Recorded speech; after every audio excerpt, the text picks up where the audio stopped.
안녕하세요. 하다보니 강의의 한희성입니다. 벌써 네 번째 시간이고요. 오늘은 셔터 스피드 그리고 조리 계획까지 설명을 드리도록 할게요.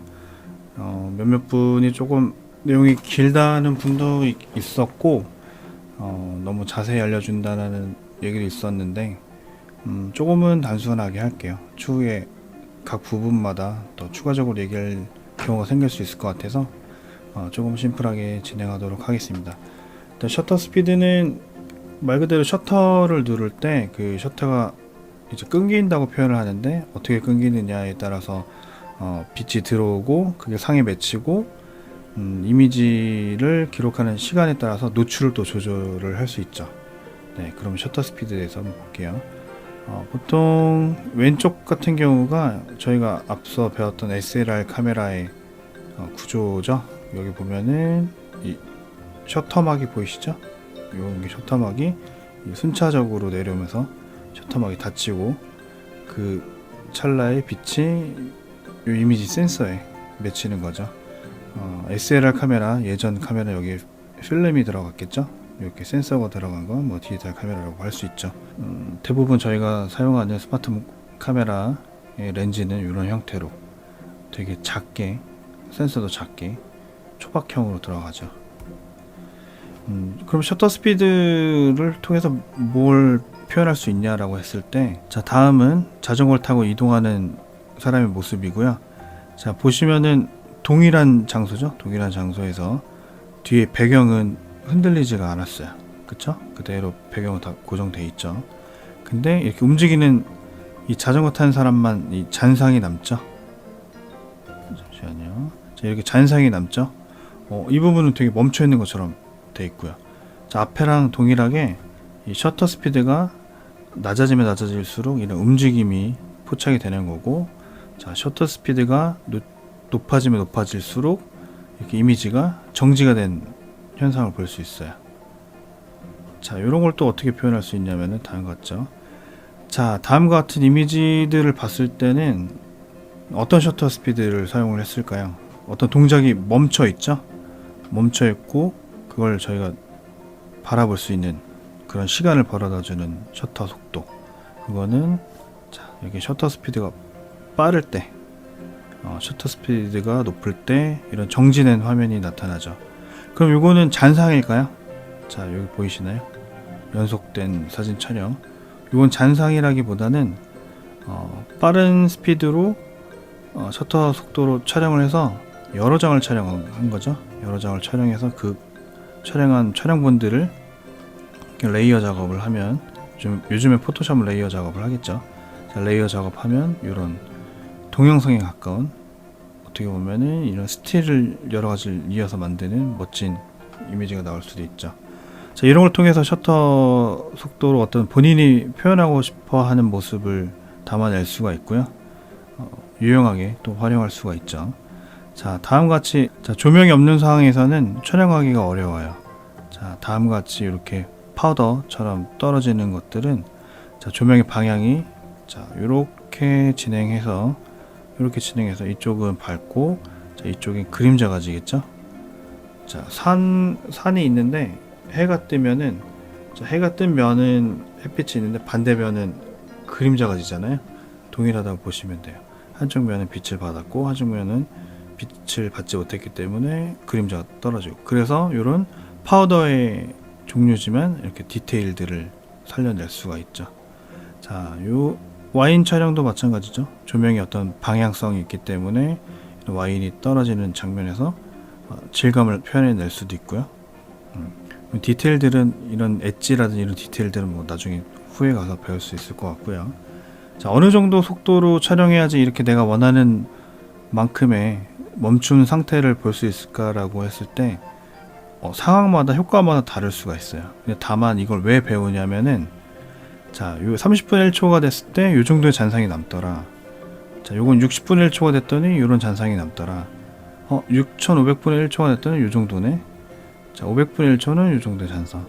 자, 요렇게 숫자가, 셔터 속도가 낮아지면 낮아질수록 흔들림이 많아지고, 셔터 스피드가 올라가면 올라갈수록, 자, 어떤 현상이 멈추는 거죠. 자, 그런 걸로 촬영을 해보면서 본인이 감을 잡아 가시는 거예요. 본인이 참고하려고 하는 샘플 이미지와 본인이 촬영하려고 하는 어떤 대상이 가장 흡사할 수 있는 정도를 계속 비교해가면서 촬영하는 거죠. 그럼 가장 흡사할 수 있는 셔터 스피드를 본인이 찾아낼 수 있는 거고요. 다음 이미지 3장을 또 보겠습니다. 이거는 앞에와 다르게 느린 셔터 속도로만 찍힌 사진들이에요. 왼쪽엔 얼굴을 막 흔들었죠? 어떤 형태를 알아볼 수 없지만 어떤 에너지나 어떤 괴기하기도 하고 미스테리하기도 하고 여기 어떤 글씨나 어떤 표현들이 들어가면은 뭐 영화 포스터나 연극 포스터 같은 느낌으로 낼 수도 있을 것 같아요. 이런 레퍼런스를 보고 차용해서 본인이 표현하려고 하는 어떤 인물이나 대상을 표현할 수도 있겠죠. 두 번째 사진은 이렇게 정지되어 있는 물체에 초점을 맞추고 느린 셔터 속도를 이용해서 촬영을 했어요. 뒤에 있는 사람들이 움직임이 흔들림이 보이죠. 대략 이 정도가 아까 봤더니 한 30분의 1초 정도 느낌도 있었고, 그 언저리에서 약간씩 촬영을 하면은 이 정도 느낌을 잡을 수가 있겠죠. 다만 이런 촬영을 할 때는 이 이미지는 흔들리지 않았죠.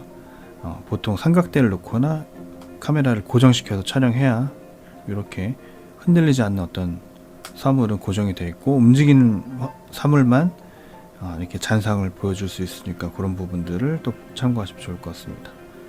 더 느린 또 긴 시간을 촬영하게 되면 이렇게 별이 일주하는 모습도 촬영할 수 있죠.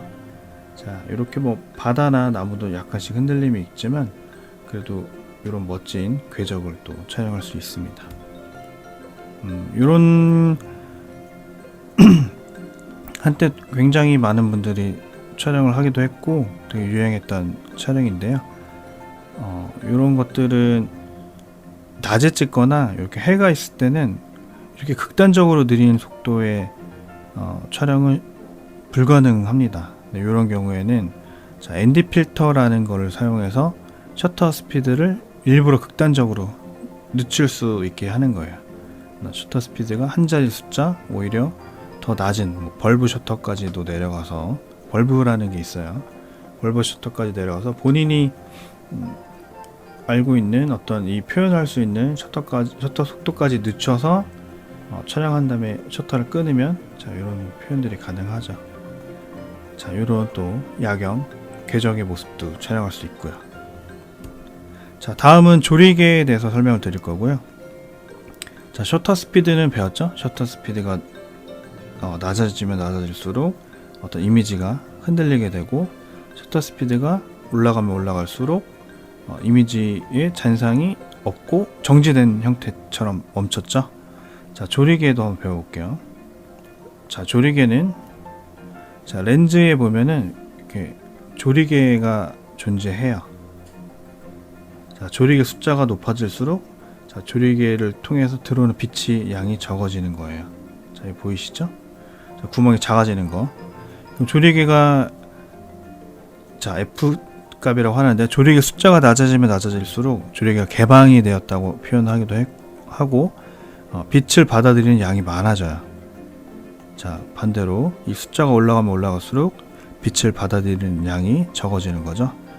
그럼 이게 무슨 차이지 라고 생각할 수가 있어요. 그냥 간단히 한번 예를 들어 설명을 드리면은 좀 시력이 안 좋으시거나 눈이 침침하거나 아니면은 뭐 어떤 교실에 앉았는데 뒷자리에 앉아서 칠판을 볼 때 잘 안 보이니까 눈을 찡그리거나 이렇게 뭐 예를 들어 손을 말아서 이렇게 한 경우에 이미지가 좀 더 선명하게 보이는 걸 보실 수 있었을 거예요. 그런 것처럼 눈이랑 같은 원리고요. 이렇게 조리개를 조였을 때 선명도가 올라간다고 보시면 돼요. 이렇게 앞에부터 뒤에까지의 이미지들의 어떤 초점과 거리감 같은 게 더 뚜렷하게 보이죠? 대신에 빛이 들어가는 시간은 굉장히 적게 되는 거고요.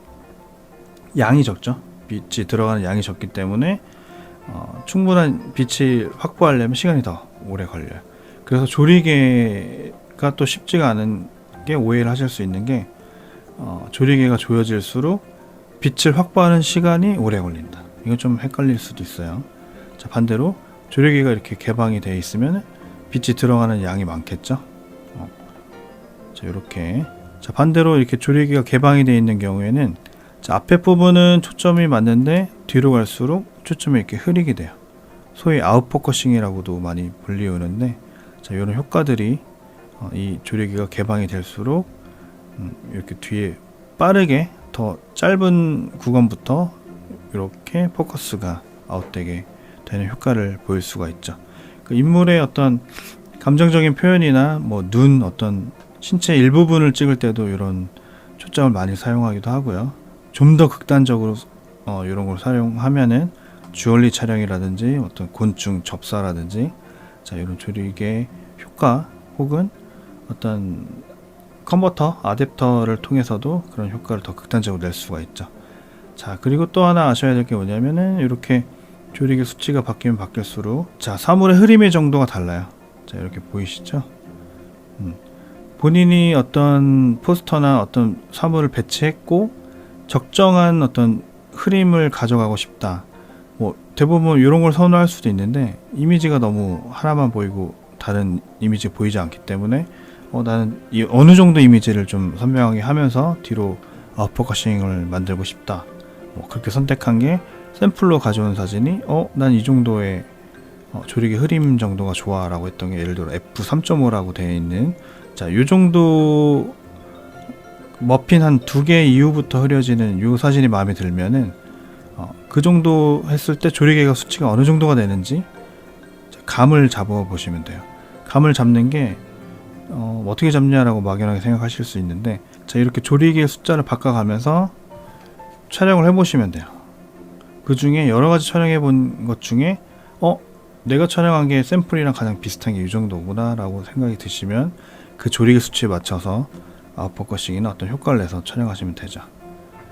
자, 다시 한번 정리하면은 조리개 숫자는, 자, 낮으면 낮을수록 렌즈가 개방이 돼서 빛을 많이 받아들이고요. 그래서 빛을 받아들이는 시간이 굉장히 단축되고 가장 빨리 받아들일 수 있는 조리개 수치는 이 f1.4, 현재 보이는 화면에선 더 낮은 수치도 있어요. f1.2, 뭐 1.0도 있고 뭐 0.85도 있습니다. 좀 특수한 렌즈들은. 대중적으로 쓰는 그 좀 더 좋은 렌즈라고 하면 f1.4부터 있다고 보시면 되고요. 자, 반대로 조리개 숫자가 커지면 커질수록 조리개가 조여지고 좁혀지면서 빛이 들어올 수 있는 공간이 좁아지죠. 일정 기간 상을 맺혀서 센서의 이미지를 저장을 해야 되는데, 이 작은 구멍에서 들어오는 빛으로 그걸 채우려면은 시간이 오래 걸리겠죠. 그리고 반대로 이렇게 넓게 열려서 빛이 들어오는 양이 많으면 빛을 기록하는 시간이 단축이 되겠죠. 자, 이런 걸 활용해서 노출 값을 조정한다고 합니다. 어떤 이미지에 적절한 노출 값을 조절한다고 하죠. 자, 이것과 유기적으로 사용되는 게 앞에 나왔던 셔터 스피드예요. 자, 일단 예제를 한번 또 볼게요. 굉장히 오래된 예제긴 한데 그래도 아직까지는 요것만한 예제가 없어서 다시 한번 요걸 활용하도록 하겠습니다. 저는 개인적으로 마블이라는 히어로물 영화를 좋아하는데요. 거기 등장한 이렇게 여러 명의 주인공들을 한 자리에 모아놓고 단체 사진을 촬영하는 이미지를 구해왔어요. 자, 보시면 굉장히 인물들이 많죠. 자, 이런 거와 비슷한 상황, 뭐 예를 들어 결혼식이라든지 어떤 단체 촬영을 해야 된다든지 가족 사진을 촬영한다든지 어떤 행사를 촬영한다든지, 자, 그런 경우에, 자, 조리개를 어떤 걸 선택을 해야 될까요? 자, 반대로, 자, 어떤 조리개를 선택을 해야 될까요? 자, 다음 사진도 볼게요. 자, 앞에 나무부터 뒤에 산까지 굉장히 선명하게 모든 게 담겼어요. 자, 옆에도 보면, 자, 앞에 있는 돌부터 뒤에 끝에 바다 넘어 하늘까지도 이미지가 다 선명하죠. 자, 이런 사진을 찍을 때는 조리개를 조여서 사용을 합니다. 조리개를 조인다고 하면 f 값이, 자, 높아지는 거예요. 1.4의 반대인 f 값이 높아지는, 자, 1.4의 반대인 f 값이 높아지는 단계로 갈수록, 자, 이미지가 앞부터 뒤에까지 선명해지는 효과를 볼 수 있어요. 자, 여기 예제 f14 보이시죠? 자, 앞에 머핀부터 뒤에 컵까지 다 선명하게 나오죠. 자, 아까 같이 이 뒤에 설명한 단체 사진 혹은 풍경 사진을 찍을 때는 난 앞에부터 뒤에까지, 아니면 앞에 선 인물부터 뒤에 선 인물까지 모두 다 선명하게 나오게 할 거야 라고 했을 때는 이 조리개를 내가 선택을 하는 거죠. 보통은 단체 사진 촬영할 때 F1 8에서 혹은 11, 뭐 렌즈마다 특성이 좀 다르긴 한데 한 13 정도까지 주로 많이 활용하고요. 오히려 조리개가 뭐 많이 높으면 높을수록 더 좋은 거 아니야 라고 생각하실 수 있는데, 렌즈의 특성상 보통 F8에서 F13 사이에서 선택을 해서 사용하시는 게 가장 렌즈의 효과를 볼 수 있다고 합니다. 자, 반대로 조리개 숫자가 낮은 개방된 렌즈 조리개를 선택하는 경우가 어떤 경우가 있을까요? 자, 이렇게 어떤 포인트 하나에 포커스를 주고 뒤에가 아웃포커싱 돼서 집중도를 분산시키는 거죠. 핵심으로 내세우고 싶은 어떤 이미지에 초점을 맞추고 뒤에 배경이 되는 어떤 다른 상황이 되는 것들을 정보를 제거를 하는 거죠. 포커스를 통해서. 자, 이런 방법도 있고, 자, 어떻게 보면은 배경과 인물을 이렇게 구분 지을 수가 있어요. 자, 분리시켜서 오히려 인물을 돋보이게 하고 인물에 집중되게 할 수도 있고요. 이런 형태를 갖고 배경을 좀 더 아름답게 표현할 수도 있죠. 자, 이런 표현 때문에 좀 더 고가의 렌즈를 과감하게 투자해서 본인만의 어떤 사진, 컬러, 느낌을 내시는 작가분들도 많고요. 어떻게 보면은 이 조리개 수치나 렌즈의 특성 같은 경우는 뭐 개인의 선택일 수도 있습니다. 자, 뭐 아웃포커싱 할 때도 그냥 아웃포커싱을 하느냐라고 뭐 물어볼 수도 있는데, 저 같은 경우는 본인이 이미지를 어떻게 쓸 건지에 따라서 초점을 맞추는 부분이 많이 다를 거라고 생각이 들어요. 자, 이 딸기가 한 이 정도의 초점이 맞았죠. 이런 곳에 어떤 글씨나 내용이 들어갔을 때 여기에 어우러진다면 이것도 굉장히 좋은 이미지라고 생각이 듭니다.